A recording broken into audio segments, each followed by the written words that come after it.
1 सितंबर 2025 Tajikistan की राजधानी Dushanbe का वो आलीशान होटल जहां शंघाई कोऑपरेशन ऑर्गेनाइजेशन के समिट के लिए दुनिया भर के बड़े नेता इकट्ठा हुए थे। बाहर सब कुछ शांत था, लेकिन अंदर एक ऐसी हलचल चल रही थी जिसकी भनक किसी को नहीं थी। ये कोई आम समिट नहीं था, ये वो जगह थी जहां कूटनीति के पीछे छिपी परछाइयों का खेल शुरू हो चुका था। भारत के प्रधानमंत्री नरेंद्र मोदी अपने कमरे से बाहर निकलते हैं। उनकी सुरक्षा पहले से भी ज्यादा कड़ी थी। हर मूव प्लान्ड था, हर सेकंड मॉनिटर किया जा रहा था। प्रोटोकॉल के अनुसार उनकी बुलेट प्रूफ गाड़ी बिल्कुल तैयार खड़ी थी। सब कुछ सामान्य लग रहा था, लेकिन तभी अचानक एक ऐसा फैसला लिया जाता है जो पूरे खेल को बदल देता है। मोदी अपनी गाड़ी की तरफ बढ़ते हैं, लेकिन ठीक उसी वक्त उनका रास्ता बदल दिया जाता है। उनके चारों ओर रूसी सुरक्षा एजेंट्स का घेरा बन जाता है और कुछ ही सेकंड में वो अपनी गाड़ी छोड़कर रूस के राष्ट्रपति व्लादिमीर पुतिन की अल्ट्रा हाई सिक्योरिटी लिमोजीन में बैठ जाते हैं। बाहर खड़े लोगों के लिए ये एक साधारण कूटनीतिक इशारा था, लेकिन असल में ये एक बहुत बड़े खतरे से बचने की शुरुआत थी। लिमोजीन का दरवाजा बंद होता है, गाड़ी स्टार्ट होती है, लेकिन अपनी जगह से हिलती तक नहीं। अंदर सन्नाटा छाया हुआ है। कुछ सेकंड बाद एक एन्क्रिप्टेड लाइन कनेक्ट होती है। दूसरी तरफ थे भारत के national security adviser Ajit Doval. Doval की आवाज आती है, सर, हमें एक हाई लेवल थ्रेट इंटरसेप्ट हुआ है। आपका रूट और आपकी गाड़ी पूरी तरह से कॉम्प्रोमाइज हो चुकी थी। गाड़ी के अंदर माहौल और भी भारी हो जाता है। पुतिन धीरे से कहते हैं, हमने भी कुछ असामान्य सिग्नल पकड़े हैं। ये कोई साधारण गतिविधि नहीं है। इस साजिश को समझने के लिए कहानी को 4 दिन पीछे जाना होगा। 27 अगस्त 2025 बांग्लादेश की राजधानी ढाका। एक 5 स्टार होटल में एक विदेशी आदमी चेक इन करता है। नाम टेरेंस। देखने में एक आम बिजनेसमैन, लेकिन असल में वो एक शैडो ऑपरेटिव था। उसके साथ 3 बड़े सूटकेस थे, जिनमें कपड़े नहीं बल्कि high tech communication system, encrypted devices और गुप्त ब्लूप्रिंट्स थे।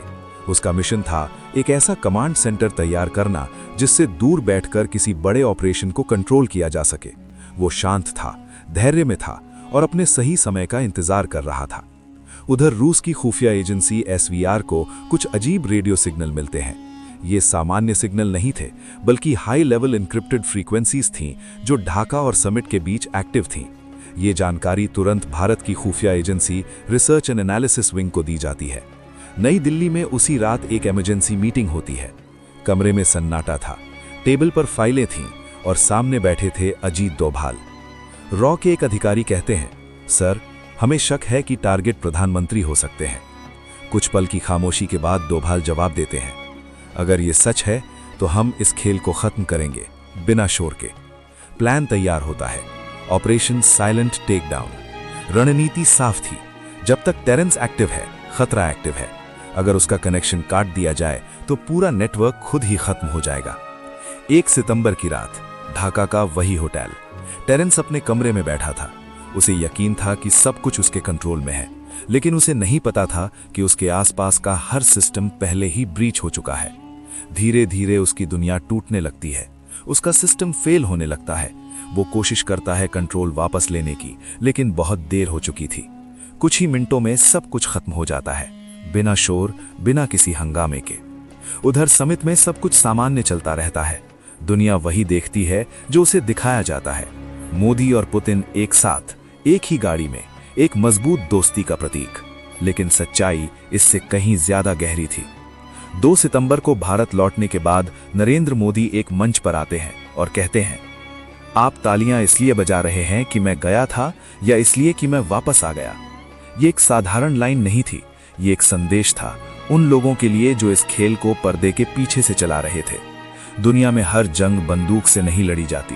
कुछ जंग ऐसी होती हैं जो खामोशी में लड़ी जाती हैं, जहां जीत का शोर नहीं होता, सिर्फ नतीजे होते हैं।